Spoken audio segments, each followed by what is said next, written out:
and the ancestors are looking out for us. God Hayes is exposing them, man. Okay, you see that chair right there? See how big it is? Yeah. Now look at the Pope chair under it. Scroll down, look at the Pope chair under Never have it been made so clear. Young TV.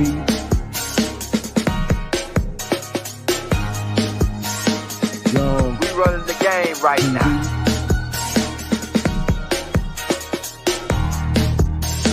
Young TV. Time to take over. Young We the hottest in the game. Hit that like, hit that subscribe button. If you just not tuned in. TV. Share, like on your Instagram, Facebook. Young TV. If you tuned in, we broadcasting live from 2030, baby.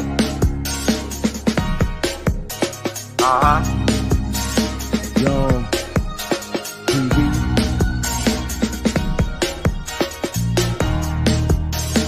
Young Taking over the game, baby. Oh yeah. Young TV. Hit that like. Young TV. Get them likes up in the air, you heard me? Young TV. Ride by. Hotel Islam. Young TV. Assalamu alaikum. Flown lesson. Young Peace. TV. It's 11:17. That's initiate Q on the public notice. Notice to agent. It's notice to principal. This is a public notice to all clans, to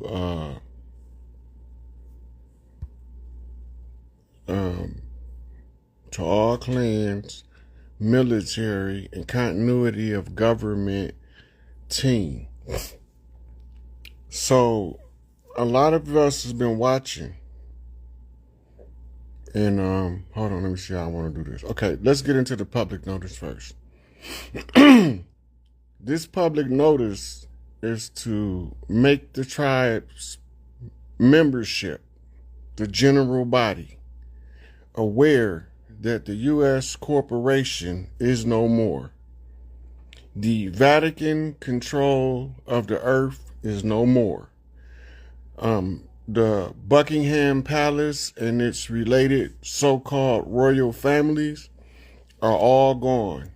The matriarch is on the return and on the rise, and in here for all of the clans collective across the land, I'm going to give y'all some information that y'all can use to accelerate this process and to be involved at some level or another.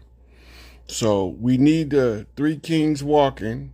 That's Angel Bay, Larry Hoover, Big Tookie, to come forth and bring the communication to the people so that the people can know that the tribes have this under wraps and that we are in control of our faculties. Our ability to run government is intact. Our process of raising the matriarchy is in full swing.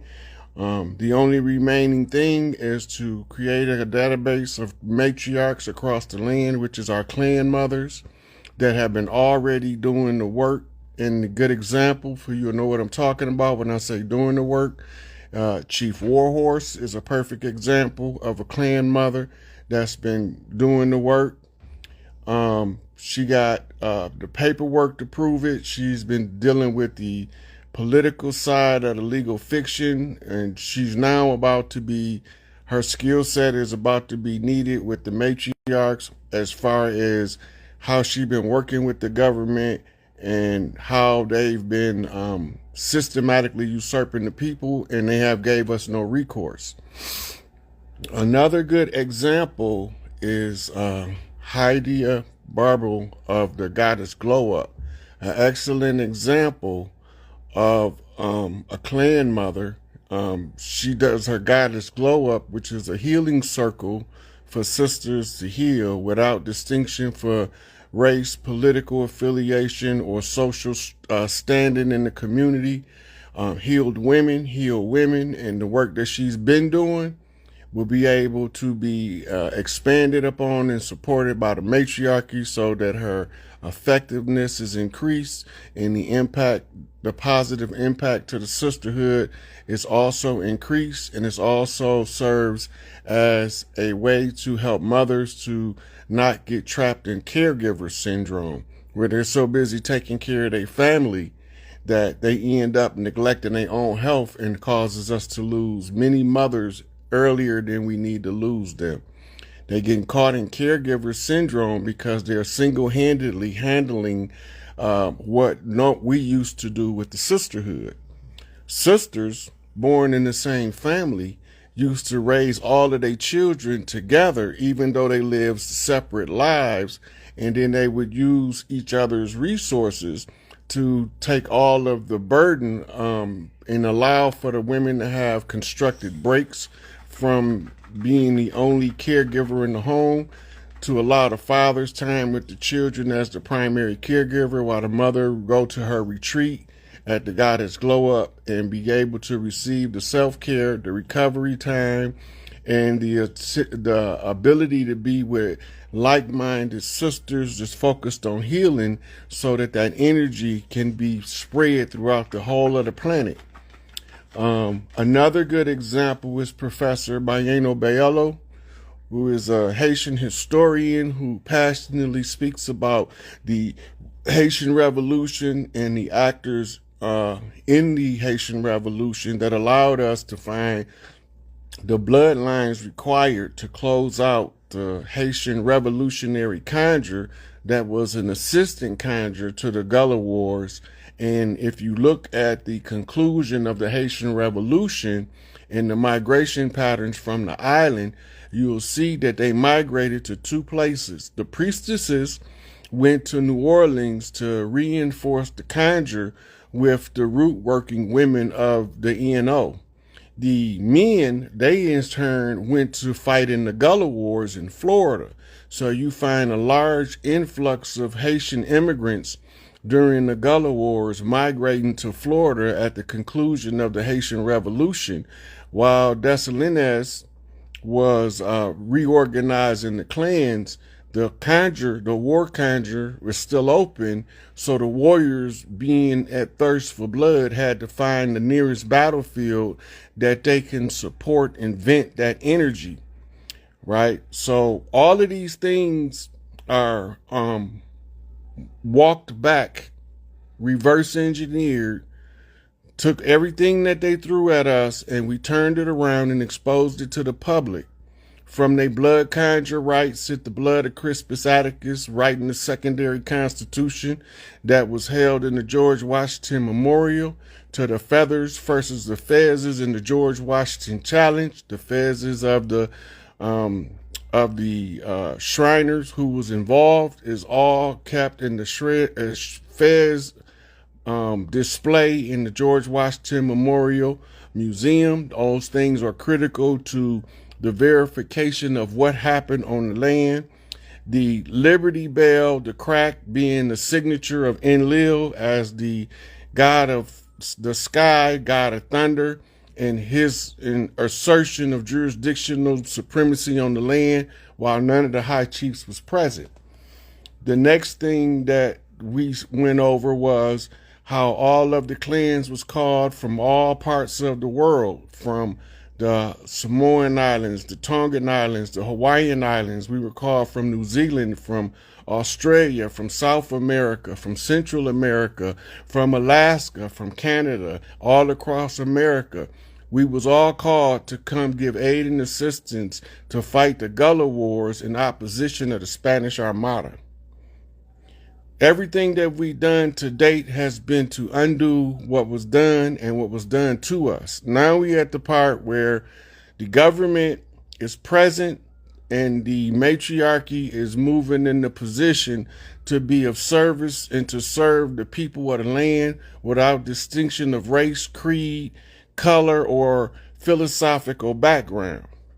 All of the destructive doctrines of religion, you can keep your doctrine, but send your tribal mother to tie into the collective of tribal mothers. They are currently forming a database. This database is to serve as the structural building instrument to tie the matriarchs or clan mothers across the land so that they're all on the same page. They can be well informed one to another. And it's the restoration of what we used to call our old book of life, where all of the matriarchs was in there. And if you was under her clan, that's how you got to be in the book of life. It's the book of eternal life, because it's through this book, in the life that you live, do we know when you're coming back, if you're coming back to the same bloodline, or if the crisis of the era may be significant to be born across clans in order to complete the restoration. At this point, we at the opening of a new age, and we have closed out all old things, and now all things must be made new in an old way. That new old way is the return of the originals, as Empress Verdiasi Tierra Gostinel Bay once said. It's the return of the ancient ones.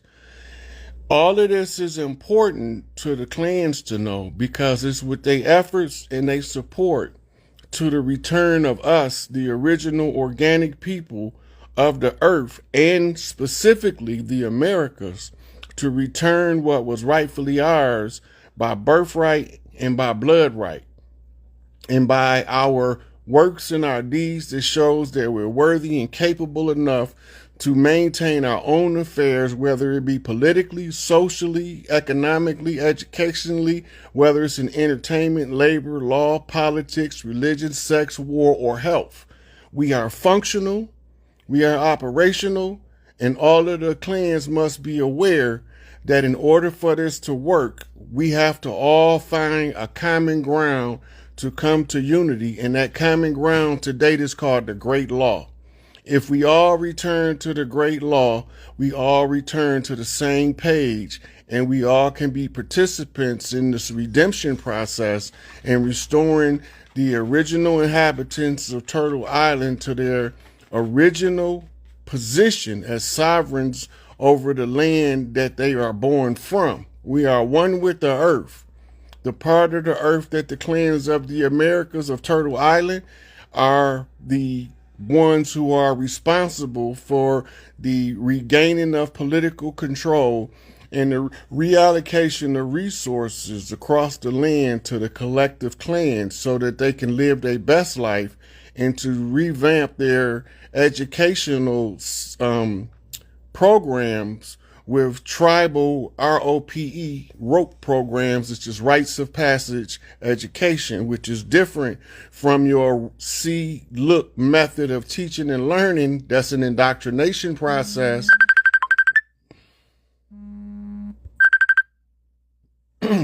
We don't want our children indoctrinated. We don't want them trained to be your laborers and your burden bearers. We want each one of our children to choose their own life path.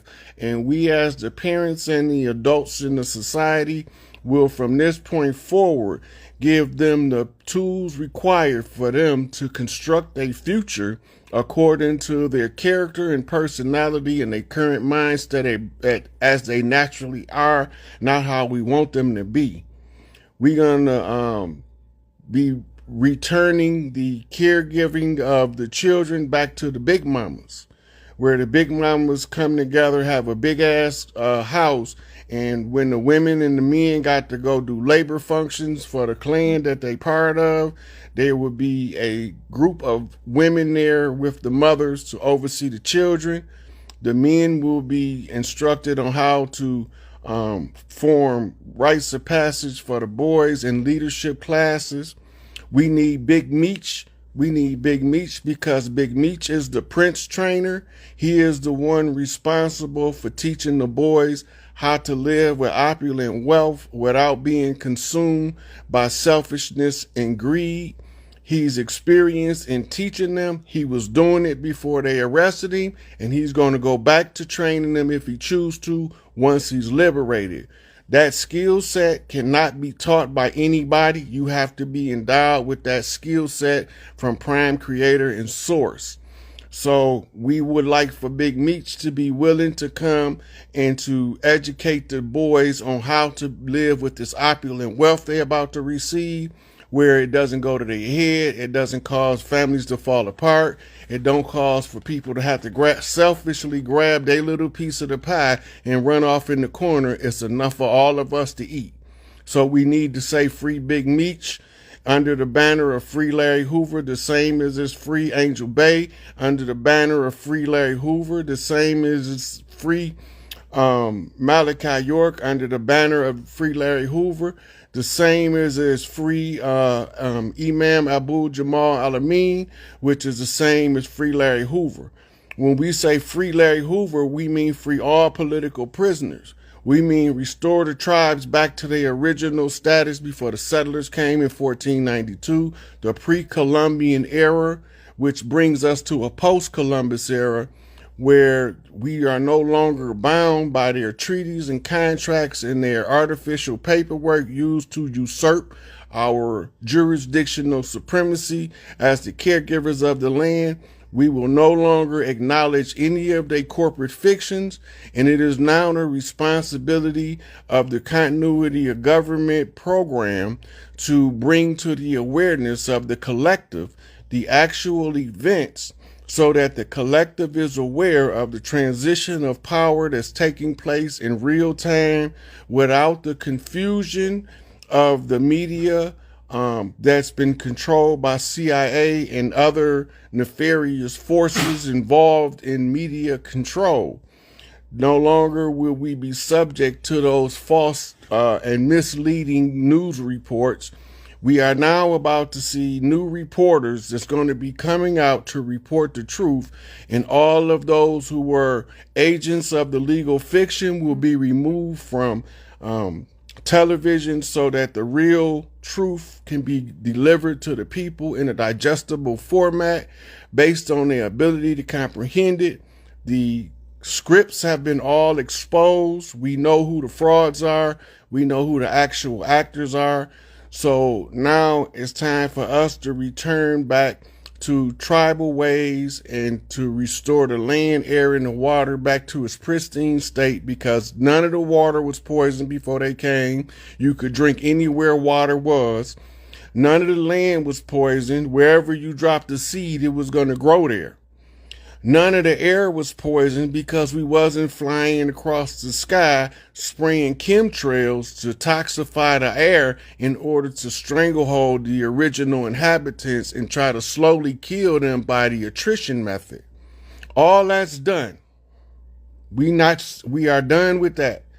So now we are about to see continuity government activate certain people that's going to be bringing more information to the forefront than we have been being exposed to in the recent past, in order for us to go on and burrow through this thing, or should I say burst through this thing, and arrive in 2025 prepared for the celebration.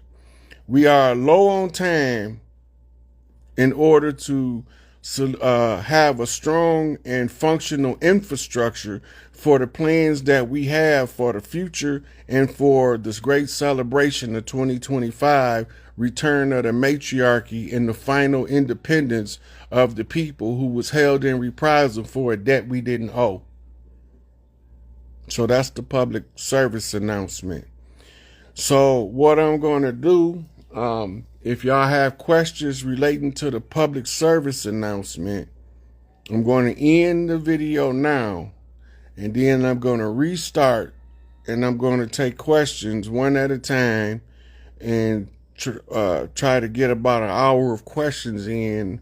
So I'm going to end this here, and then I'm going to go to the questions. So that has been a public service announcement to all of the clans, to the military and the continuity of government team, to bring to the awareness of the people the transition of power that has been taking place and the fate of those usurpers and interlopers that tried to replace the organic people of the land.